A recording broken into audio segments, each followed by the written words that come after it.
Okay, so I'm going to try and talk about Ceedee Lamb as a potential breakout candidate in 2022, but I'm pretty sure it's going to get deleted because it's impossible.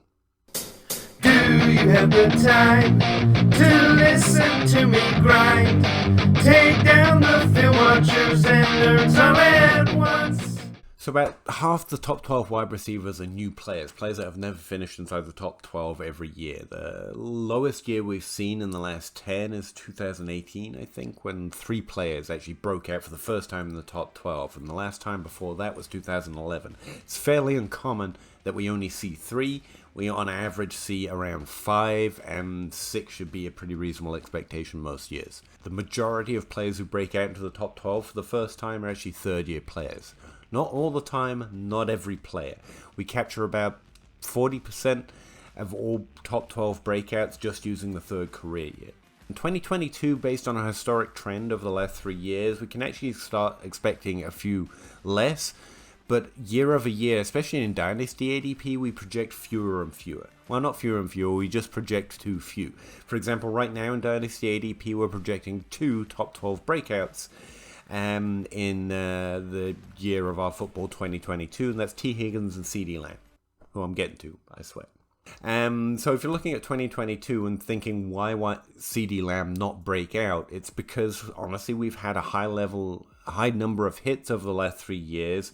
I've been told a lot of things about why I like Ceedee Lamb, but I had Ceedee Lamb ranked inside the top 12 at the start of the off season, and since then a whole lot of bad and good arguments have come in. Here's the thing: they have mostly been concerned with both his situation and his overall production so far. Now, those are 2 very good things to argue about, but I found the only way to assemble a common group is to both go through career year and some mediocre level of production thresholds. In fact, just by saying top 36 season before it happens, you capture about 70% of all breakouts historically year over year by career year. You'll note about 30% of breakouts are never predicted by their previous production, which is good to know, that no matter how you want to filter or what you want to look at in statistics or on tape probably, to get to the more likely breakouts, you're probably going to throw at least 30% of them away, and that's something I've tried to incorporate into my new common breakout percentage. I put it in the projections sheet, I believe. That's the layout. That's why Ceedee Lamb is somewhat of the best breakout candidate at the wide receiver position. As what we know about breakouts year over year, not only is a third-year breakout into the top 12 incredibly common, but Ceedee Lamb's stats line up very well with players that break out into the top 3 in any career year.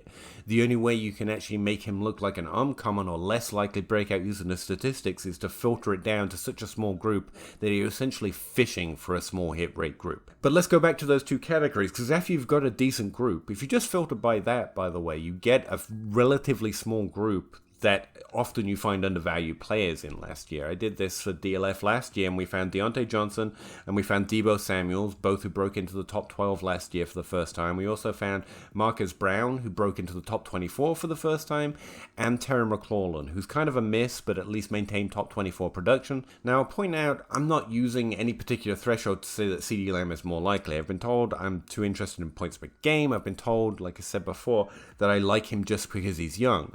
I will say this: I had him ranked overly high in Dynasty because I'm playing Dynasty, and Ceedee Lamb is a prospect. Early in the offseason, when I ranked him 3rd overall at the wide receiver position, is because there's some shots you don't want to miss. I fear not being in on it more than I fear missing if I take it. If Ceedee Lamb breaks into the top 12 this year, his value solidifies as a very young player in the top 12 who just broke out and is therefore in the much more likely to repeat group. I get the Ceedee Lamb hate right now because he's overranked in redraft and dynasty because he's such a common breakout. And I think people have highlighted the fact that his situation has changed and his production has been really, really decent, and then they argue about whether it's per game or yards per route run, whatever the magical number they think determines whether a player can break out or not. Because I think both of those categories are important, but I think we get overly fixated on whether you're over or under a certain number. The ultimate question is, did they show an ability to co-opt volume substantially, and did they perform well on that volume? We don't have to talk about it in this vague terms when you get into a very specific situation and a very specific player. Has CeeDee Lamb co-opted volume? Yes, he's co-opted a 17% target share, which is both said with shade and not shade depending who you're talking to. But he co-opted a 17% target share with Amari Cooper and Michael Gallup on the roster. Is that substantial? Well, how substantial is it to Terrence Marshall, who went to the depth chart with DJ Moore and Robbie Anderson, and everyone laughed me out the room when I said Robbie Anderson's pretty good. He'd probably have a higher role than Terrence Marshall because I don't like his rookie profile. And it happened. Now, how about Rondale Moore, a player I liked, just to show I'm not biased, with Christian Kirk, who just decided that was the year he's going to break into the top 24, and we expected DeAndre Hopkins. Not great, right? Relative to high-level, high-prospect players, CeeDee Lamb has been one of the exceptional few. It's not that the offense doesn't balance around the players on the depth chart. It's that you can accept that a player is reasonably more talented or able to develop a larger role than most players in a given situation, so you have to adjust to that context.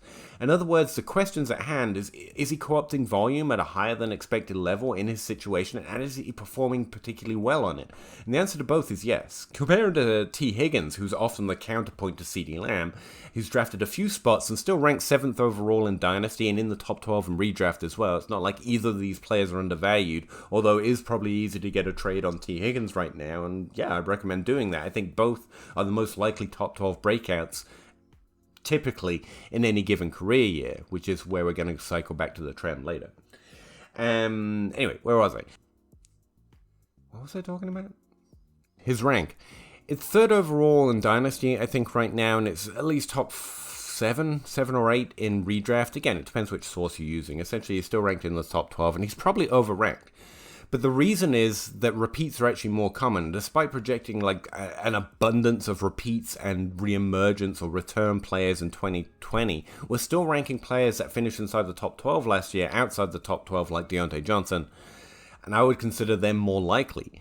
But that is also true for Tee Higgins. So the counterpoint I hear a lot is that if Tee Higgins is ranked here, then CeeDee Lamb is ranked too high.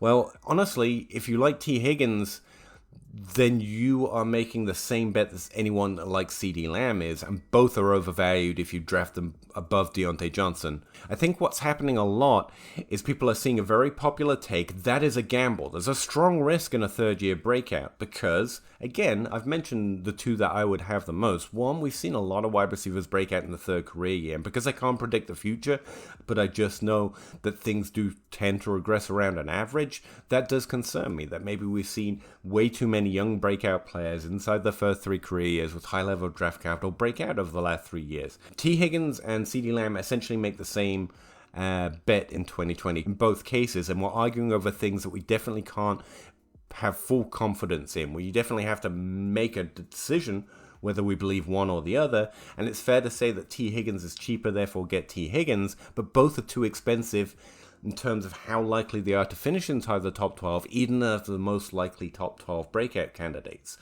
While Tee Higgins and CeeDee Lamb are the most likely to break out for the first time, we're going to see probably 4 or 5, and there are only 2 prospects.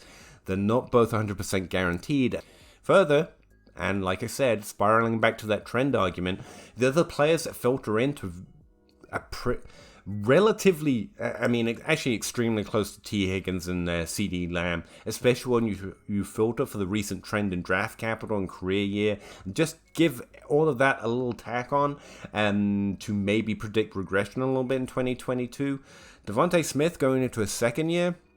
Second year's actually happened too much over the last 3 years, but because of his production, it's actually fairly likely, and so is, in fact, more likely is Amon-Ra St. Brown and Darnell Mooney, because both have lower draft capital. Both are still playing within that 3-year window where most wide receivers break out, like 30% of top 12 breakouts represented in the top 12 happen within the first 3 years, not to mention 40% of all breakouts happen before the third year, so they are still within that window as well, although one, again, is in the second, one is in the third career year, because Amon-Ra actually only started last year, God bless him.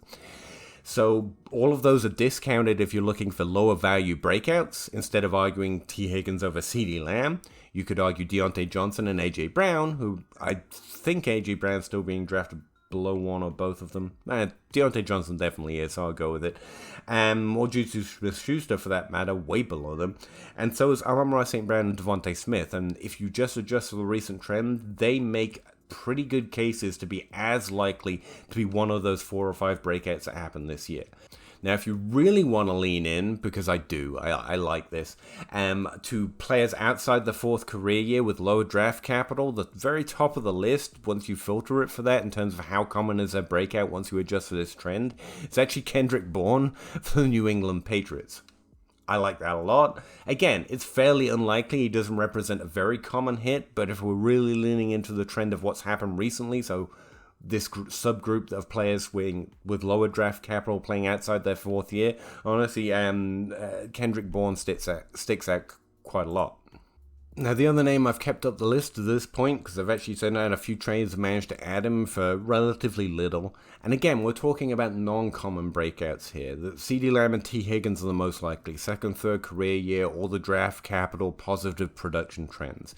But these guys, once measured in plus and minus, and just looking at the group that is more likely to hit based on regression, not more likely to hit in general, you've got Jakobi Meyers, you've got Kendrick Bourne at the top of the list, Tim Patrick's in there too, and so is Allen Lazard, if you want to make a situation argument for Green Bay.